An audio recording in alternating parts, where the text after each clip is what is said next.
Saudara, nelayan ikan suku Bajo di Gorontalo mulai melirik lobster laut sebagai penghasilan utama. Tingginya nilai jual hingga nelayan suku Bajo menjadikan lobster sebagai komoditas ekspor.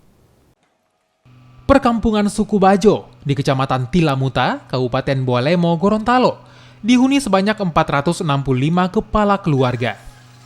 Di desa yang sebagian besar warganya berprofesi sebagai nelayan ini, dikenal sebagai penghasil ikan terbesar di Bualemo. Menetap di pesisir laut tak membuat nelayan di suku Bajo, Kabupaten Bualemo, Gorontalo ini menjadikan ikan sebagai penghasilan utama.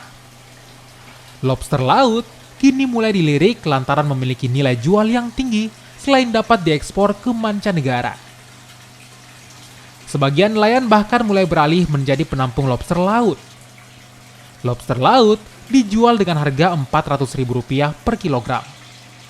Dalam sehari, tempat penampungan lobster dapat menjual 15 hingga 20 kg ke perusahaan. Sebelumnya kan kemarin di ikan dulu.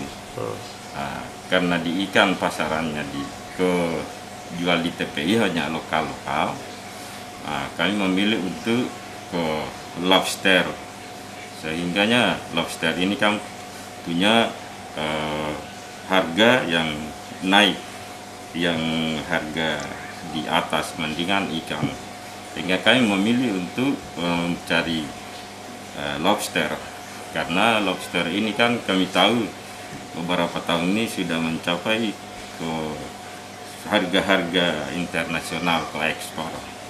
Jadi ini lobster yang dijual sini sudah tembus ekspor ya? Tembus ekspor.